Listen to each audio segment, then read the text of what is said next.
नमस्कार. आजचा विषय आहे दुभत्या जनावरांचे कॅल्शियमचे गणित. मिल्क फिवर टाळा आणि जनावरांचा जीव वाचवा. दुग्ध व्यवसायातील एक क्षुपे संकट. सर्वाधिक धोका. गोठ्यातील सर्वाधिक दूध देणाऱ्या गायीलाच हा आजार का होतो असा प्रश्न अनेकदा शेतकऱ्यास पडतो. अचानक संकट. हा आजार अचानक येतो आणि शेतकऱ्याला सावरायला वेळही देत नाही. प्रतिबंधक शक्य. या आजारामुळे होणारे मोठे आर्थिक नुकसान योग्य व्यवस्थापनाने 100% टाळणे शक्य आहे. मिल्क फिवर म्हणजे नक्की काय? हायपोकॅल्शिमिया, ज्याला वैज्ञानिक भाषेत हायपोकॅल्शियम म्हणतो, या वैद्यकीय भाषेतील हायपोकॅल्शिमिया म्हणतात आणि म्हणजेच रक्तातील कॅल्शियमची पातळी अचानक आणि अत्यंत धोकादायकरित्या कमी होते.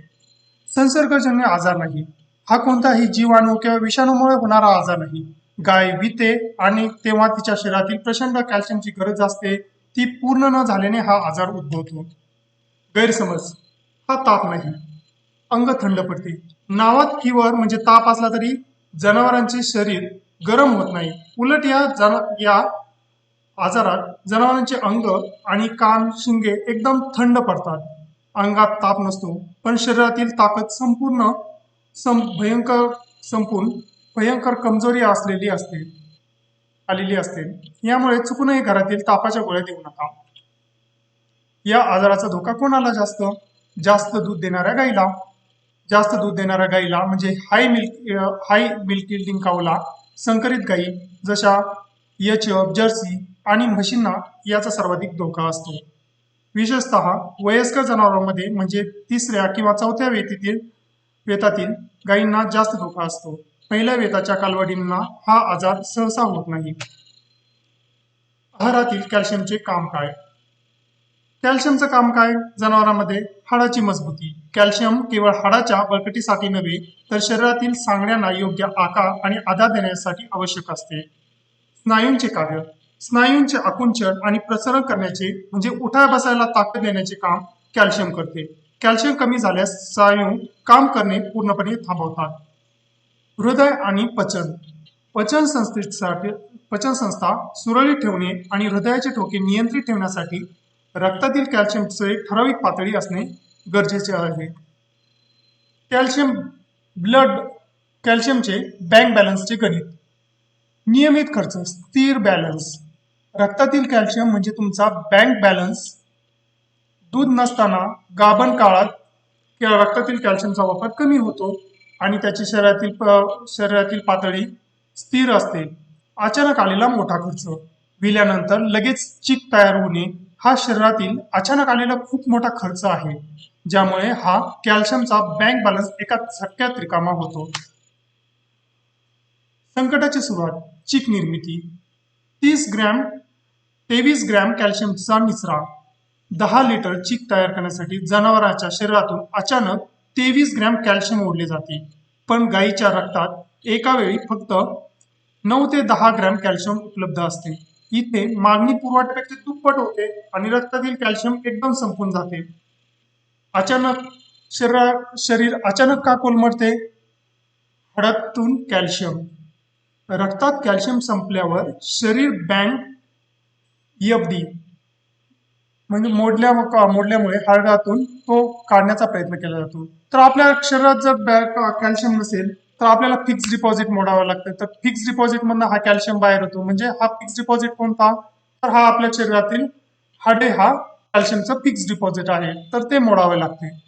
संत प्रक्रिया. पण ही हाडातून रक्तात कॅल्शियम येण्याची प्रक्रिया खूप संत असते. याला 2 ते 3 दिवस लागतात. ऊर्जेचा अभाव. तोपर्यंत वेळ गेलेली असते. जनावरांच्या स्नायूंना ऊर्जा मिळत नाही आणि जनावर खाली कोसळते. आजाराची लक्षणे. टप्पा 1. सुरुवात. अस्वस्थता आणि थरथर. सुरुवातीला जनावर थोडेसे अस्वस्थ होते, चारा खाणे बंद करते, पाठीच्या आणि स्नायूंचा थरथर कापताना दिसतात, म्हणजे ट्रिमर दिसतं. तोल जाणे. जनावर अजूनही उभे असते पण चालताना अडखळते. पहिल्या टप्प्यात आजार ओळखला तर उपचार सर्वात सोपे आणि जलद असतात. लक्षणे. दुसरा टप्पा महत्वाची खूण. यस आकाराची मान. जनावर खाली बसते आणि तिला स्वतःच्या पायावर उभे राहता येत नाही. सर्वात मोठी खूण म्हणजे जनावर स्वतःची मान वळून पोटावर टाकून बसते. ही मिल्क फीवरची क्लासिक खूण आहे. या अवस्थेत पचन संस्था थांबते आणि शेण लघवी पडणे पूर्णपणे बंद होते. लक्षणे टप्पा तिसरा, धोक्याची पातळी. दुसऱ्या टप्प्यात उपचार न झाल्यास जनावर पूर्णपणे जमिनीवरती आडवे पडते. कान आणि शिंगे बर्फासारखे पूर्णपणे थंड पडतात. जनावर बेशुद्ध होते, पोट फुगते म्हणजे ब्लोटिंग होते. हा आणीबाणीचा प्रसंग असतो. वेळीच उपचार न केल्यास मृत्यू ओढावतो.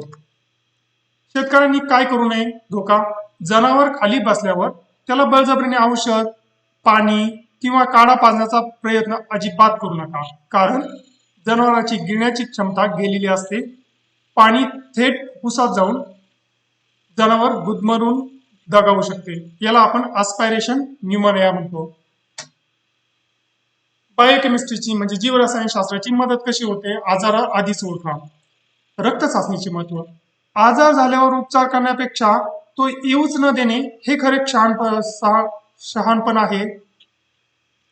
इथेच बायोकेमिस्ट्री, जीवरसायनशास्त्र किंवा रक्ताची चाचणी आपल्या मदतीला येऊ शकते. लक्षणाची वाढ न बघता अचूक आणि वैज्ञानिक पद्धतीने गोट्याचे व्यवस्थापन केल्यास हा आजार सहज टाळता येतो. सिरम कॅल्शियमची चाचणी. अचूक वैज्ञानिक निदान. जास्त दूध देणाऱ्या गाईला विण्यापूर्वी किंवा विल्याबरोबर पहिल्या 8 दिवशी सिरम कॅल्शियमची तपासणी करा. जर कॅल्शियमची पातळी 8.5 मिलीग्रॅम पर डेसिलिटर म्हणजे 100 ml मध्ये 8.5 मिलीग्रॅम असेल पेक्षा कमी असेल तर गाईला मिल्क फिवरचा धोका आहे हे आपल्याला आधीच समजते.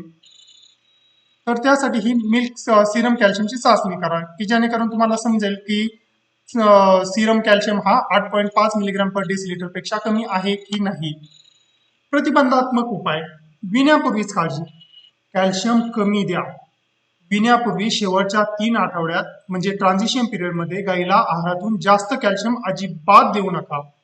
यंत्रणा सतर्क ठेवणे. कॅल्शियम कमी दिल्याने शरीरातील हाडातून कॅल्शियम काढण्याची नैसर्गिक यंत्रणा सतर्क आणि चालू राहते. योग्य आहार. पशुवैद्यकाच्या सल्ल्याने योग्य क्षार म्हणजे अनायोनिक साल्ट आहारात दिल्यास हा धोका टळतो. प्रतिबंधात्मक उपाय 2. विल्यानंतरची काळजी. कॅल्शियम जेलचा वापर. गाय विल्यानंतर जेव्हा ती उभी असते तेव्हा तिला तोंडावाटे बाजारात मिळणारे calcium gel, oral calcium gel पाजणे. त्वरित भरपाई. हे जेल रक्तात लगेच शोषले जाते आणि चिकावाटे जो अचानक कॅल्शियमचा खर्च झालेला असतो त्याची ताबडतोब आणि सुरक्षित भरपाई करते. तातडीचा उपाय. Saline, intravenous, IV. जादूचा प्रभाव. जर दुर्दैवाने जनावर खाली बसलेच तर वेळ न घालवता पशुवैद्यकाला बोलून शिरेतून कॅल्शियम ग्लुकोनेट IV सलाईन द्या. सलाईन चालू असतानाच चमत्कार झाल्यासारखं जनावराच्या स्नायूमध्ये ताकद येते आणि बेशुद्ध पडलेली गाय काही मिनिटातच स्वतःहून उभी राहते.